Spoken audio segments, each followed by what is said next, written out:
Hey y'all, it's been a long day and I'm stuck in traffic, so I thought I would just relate a story that it just occurred to me might be amusing to tell y'all about. Okay, just wanted to make sure I was actually rolling there, and I am, so that's great. So you're looking at my thigh right now. I'm in the car. I'm not, that's just the view you're going to have to get used to.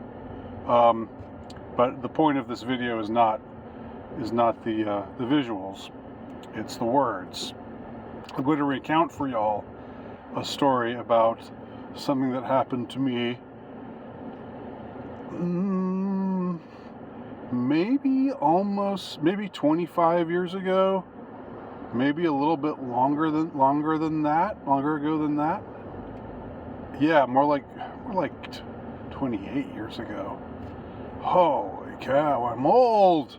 Anyway, that's not the story. So I don't know why this just came back to me today.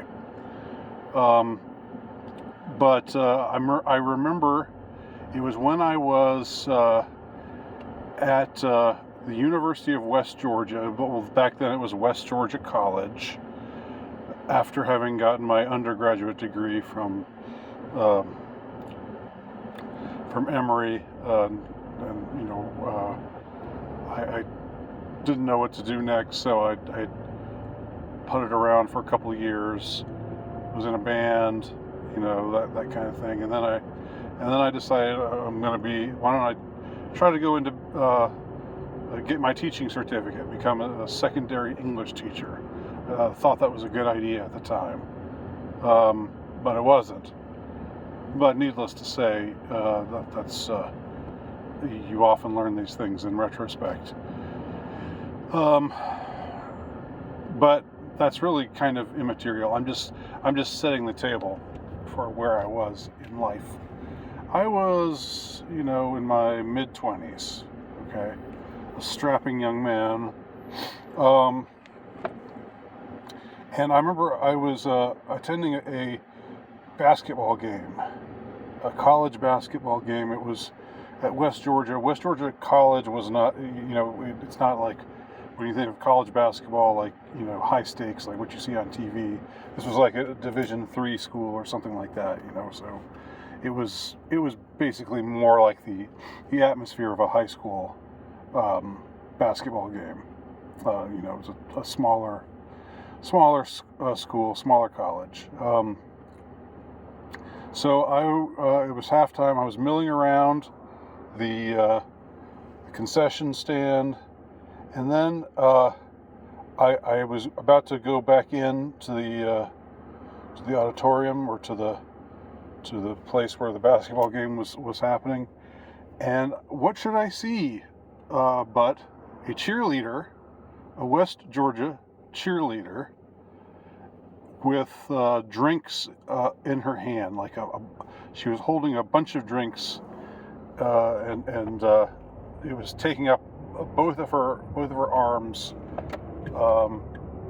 So she was walking up to the door, and it was clear to me that there was no way she was going to be able to open that door without spilling the Gatorade on herself.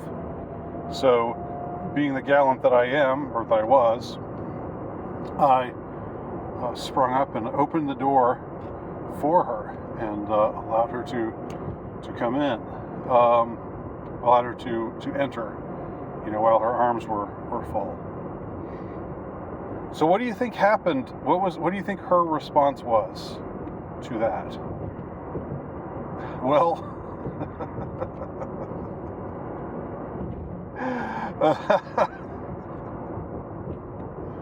I'm trying to summarize it, and this is like the most amusing part of the story. Is I'm trying to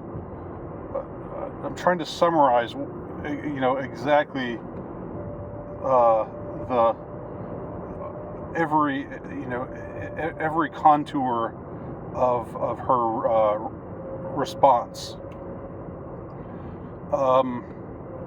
She didn't. She did not say thank you. Right. That's the first thing I want to tell you. And by the way, if this were to happen today, and the same circumstance were to unfold, I would say, "You're welcome." But, and I wish I'd said that back then. But of course, I was a less secure young man. I've gotten much more brash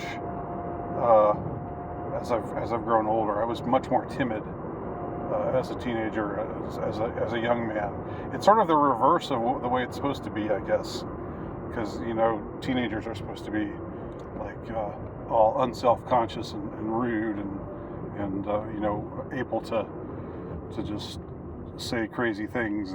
But when you get older, you learn decorum, and you're like that. That seems like that's how it usually works. But it's been the very opposite for me. I observed decorum. I over-observed decorum as a youth. I was too deferential. So I didn't say anything. But I want to also add that not only did she not say thank you, but the expression on her face was not exactly a glare, okay?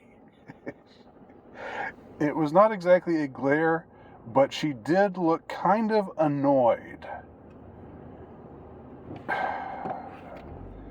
She looked kind of annoyed.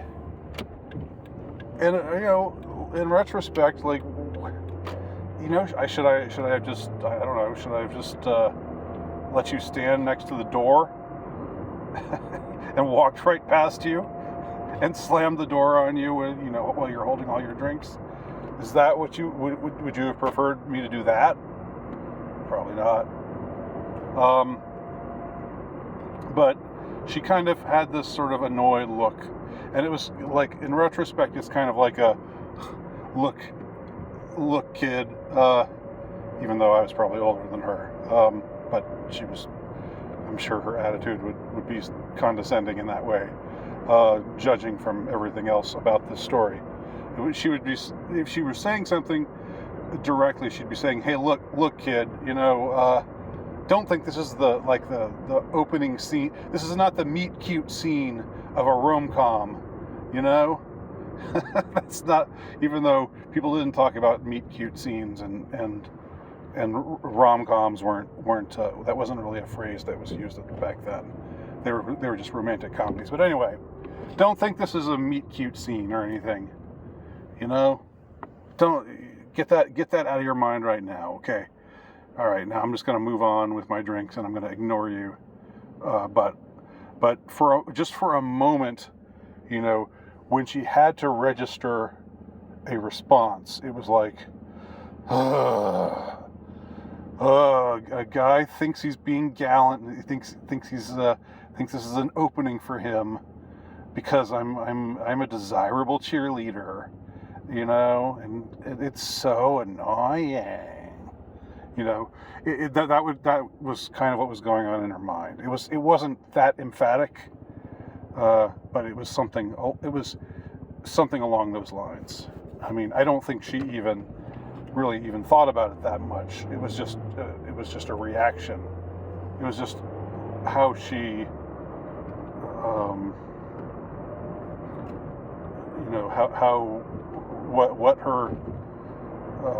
what her social cues told her, how her social cues told her to react in that situation. Now this was back in, like I said, the mid-90s. This is before social media. This is before things have totally gone to shit in relationships between the sexes. There was feminism around at the time, but it was like a Xena warrior princess feminism. It wasn't check your privilege. What are your pronouns? I've got blue hair and I hate you all, and I'm 350 pounds. It wasn't that kind of feminism. That kind of feminism wasn't really around back then. it definitely, things definitely got worse. And it was weird, like, on that note, during the 90s, I thought things were pretty bad. I remember thinking, man, this political correctness is so tiresome. Of course, I've got my own philosophy about political correctness, wokeness, where it all happened, why it all happened, and you can look that up on my Substack page.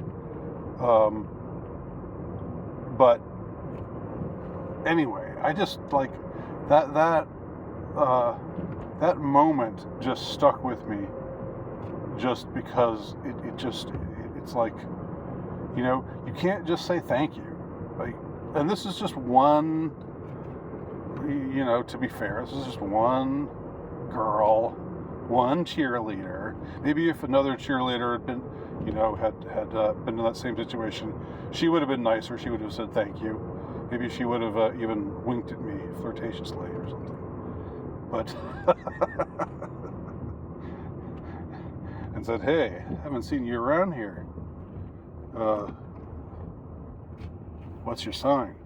But in any case, that kind of reaction just sort of, I understand the bitch shield thing. Like, if you're an attractive woman, you might get more attention than you want, and like, you have to have a bitch face or a bitch shield, just to keep the dogs at bay, as it were. I get that, but all I did was open the door for her, and she could have just said thank you without looking up. But somehow, even saying thank you, even acting like she was indebted to me for opening the door for her, was just annoying. Was just too much to ask, and she damn well wasn't going to do it. So I don't want anybody to think this is like some traumatizing tale that's been festering in my mind. It's really just, it's actually rather amusing in retrospect. But it does seem to be it does seem to say something about where we're at right now. Microcosmically speaking, it's just one interaction amongst many, but you can't tell me that when you heard me tell this story, and it fell out, things fell out the way that they did, you can't tell me that you were surprised, can you? Because if you are surprised, if you're like, oh, that's shocking that she was rude to you, that she didn't say thank you, that's just shocking. If that's really your response, I don't believe you. No, you're thinking, well, of course, some snobby, hot cheerleader girl, isn't gonna even acknowledge that you did something, that you helped her out by opening the door. And again, I want to emphasize this fact. It was, her hands were full. She could not have opened that door on her own. It would not have been possible for her to do so. If she'd just been there and I'd opened the door for her, then I could see it be like that. That's maybe a little bit over the top, when she didn't have anything in her hands or anything like that. But given that I actually helped her out, and that she was loath to respond in any way that indicated gratitude, that seems to say something significant, doesn't it? Well, that was my thigh, and this is my steering wheel. Thank you for watching.